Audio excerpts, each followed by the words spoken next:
Hi hello ನಮಸ್ಕಾರ, welcome back to our YouTube channel. ಇವತ್ತಿನ ವಿಡಿಯೋದಲ್ಲಿ ಕೊಬ್ಬರಿ ಖಾರ ಮಾಡೋದನ್ನ ತೋರಿಸ್ತಾ ಇದ್ದೀವಿ. ಬಹಳ ವಿಶೇಷವಾಗಿ ಈ ಒಂದು ರೆಸಿಪಿ ಬಾಣಂತಿಯರಿಗೆ, ಋತುಮತಿಗೆ, ಚಿಕ್ಕ ಮಕ್ಕಳಿಗೆ, ಬೆನ್ನು ನೋವು, ಸೊಂಟ ನೋವು, ಕಾಲು ನೋವು ಈ ರೀತಿ ಇರೋರಿಗೆ ಈ ರೆಸಿಪಿ ಬಹಳ ಆರೋಗ್ಯಕರ, ಶಕ್ತಿವರ್ಧಕ ರೆಸಿಪಿ ಅಂತಲೇ ಹೇಳ್ಬೋದು. ಈ ಒಂದು ರೆಸಿಪಿನ ಬಹಳ ಸಿಂಪಲ್ ಆಗಿ ಇವತ್ತಿನ ವಿಡಿಯೋದಲ್ಲಿ ತೋರಿಸ್ಕೊಡ್ತೀನಿ. ಫಸ್ಟ್ ಆಗಿ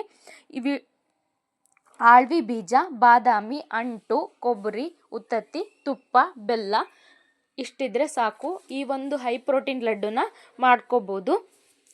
ಮತ್ತು ಗೇರು ಬೀಜ, ಗೋಡಂಬಿ, ಪಿಸ್ತಾ ಇದ್ರೂ ಅದನ್ನು ಸಹ ಆ್ಯಡ್ ಮಾಡ್ಕೋಬೋದು.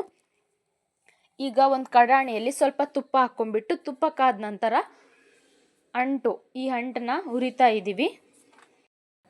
ಅಂಟನ್ನ ತುಪ್ಪದಲ್ಲಿ ಹುರಿತಾ ಇದ್ದೀವಿ.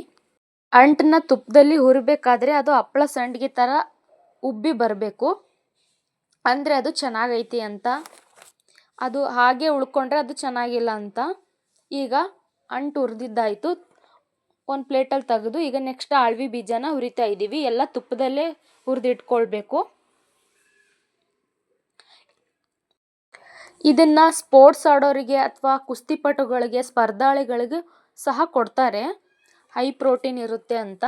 ಮಕ್ಕಳಿಗೂ 100% ಶೋರಾಗಿ ಹೇಳ್ತೀನಿ, ಬಹಳ ಒಳ್ಳೆಯದು. ಶಕ್ತಿಯನ್ನು ಹೆಚ್ಚಿಸುತ್ತೆ, ಬುದ್ಧಿಶಕ್ತಿಯನ್ನು ಕೂಡ ಹೆಚ್ಚಿಸುತ್ತೆ. ಈ ಒಂದು ವಿಡಿಯೋ ತುಂಬ ಹೆಲ್ಪ್ಫುಲ್ ಆಗುತ್ತೆ ಅಂತ ಅಂದ್ಕೊಂಡಿದ್ದೀನಿ.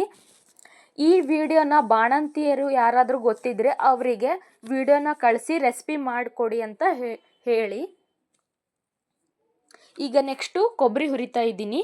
ಬಾದಾಮಿ ಹುರಿದ ನಂತರ ಕೊಬ್ಬರಿನ ಹುರಿತಾ ಇದ್ದೀನಿ.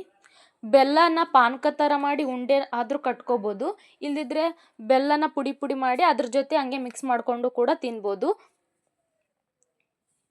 ಈಗ ಅಂಟನ್ನ ಪುಡಿ ಮಾಡ್ತಾ ಇದ್ದೀವಿ.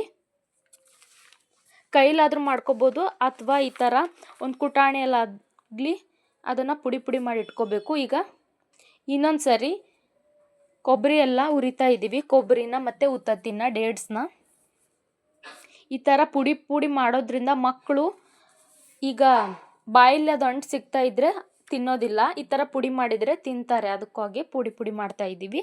ಈಗ ಎಲ್ಲ ಮಿಕ್ಸ್ ಮಾಡ್ಕೊತಾ ಇದ್ದೀವಿ. ಈಗ ಪಾನಕ ಕಾಯಿಸೋಕೆ ಇಡ್ತಾ ಇದ್ದೀವಿ. ಬೆಲ್ಲನ ತುಂಬ ಗಟ್ಟಿಯಾಗಿ ಪಾನಕ ಮಾಡ್ಕೋಬಾರ್ದು, ಅದೆಲ್ಲ ಕರಗಿ ಒಂದು ಕುದಿ ಪಾನಕ ಆದರೆ ಸಾಕು. ಸ್ವಲ್ಪ ನೀರು ಹಾಕಿಲ್ಲ. ಋತುಮತಿಯವರಿಗೆ ಕೊಟ್ಟರೆ ಇದು ಮುಂದೆ ಅವ್ರಿಗೆ ಯಾವುದೇ ಥರ ಹೊಟ್ಟೆ ನೋವು, ಸೊಂಟ ನೋವು ಬರೋದಿಲ್ಲ. ಇದಕ್ಕೆ ಬೆಲ್ಲ ಆದರೂ ಹಾಕ್ಬೋದು, ಅಥವಾ ಬೆಲ್ಲ ಇಲ್ಲಾಂದರೆ ಸಕ್ಕರೆನ ಪುಡಿ ಮಾಡಿಕೊಂಡು ಮಿಕ್ಸಿಯಲ್ಲಿ ಅದನ್ನು ಕೂಡ ಆ್ಯಡ್ ಮಾಡ್ಕೋಬೋದು. ಈಗ ಬೆಲ್ಲ ಪಾನಕ ಬಂದಿದೆ. ಈಗ ಇದಕ್ಕೆ ಮಿಕ್ಸ್ ಮಾಡಿಕೊಂಡು ಈಗ ಸೋಸ್ಕೊತಾ ಇದ್ದೀವಿ.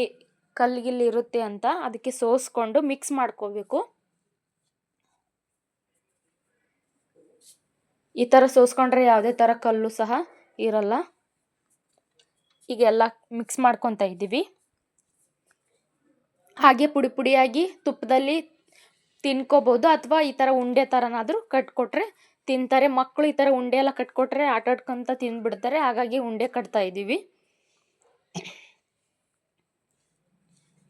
ನೋಡಿ, ಸ್ವಲ್ಪ ಬಿಸಿ ಇರುತ್ತೆ, ಬಿಸಿ ಇದ್ದಾಗಲೇ ಸ್ವಲ್ಪ ಕಟ್ಟಬೇಕು.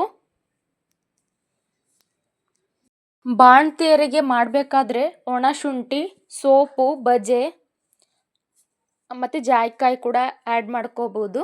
ನಾವು ಹಾಗೆ ಮಾಡ್ತಾ ಇದ್ದೀವಿ, ಹಾಗೆ ಅದನ್ನೇನು ಆ್ಯಡ್ ಮಾಡಿಲ್ಲ, ಹೇಳ್ತಾ ಇದ್ದೀವಿ.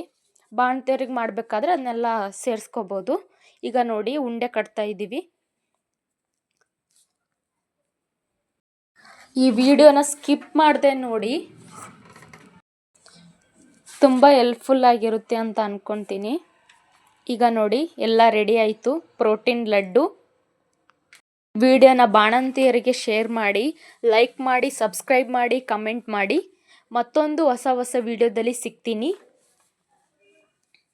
ಸ್ಕಿಪ್ ಮಾಡದೆ ವಿಡಿಯೋ ನೋಡಿ. ಇನ್ನು ಯಾರು ಸಬ್ಸ್ಕ್ರೈಬ್ ಮಾಡದೆ ನೋಡ್ತಾ ಇದ್ದೀರಾ, ಬೇಗ ಸಬ್ಸ್ಕ್ರೈಬ್ ಮಾಡ್ಕೊಳ್ಳಿ. ಮತ್ತೊಂದು ವಿಡಿಯೋದಲ್ಲಿ ಸಿಗ್ತೀನಿ. ಬಾಯ್.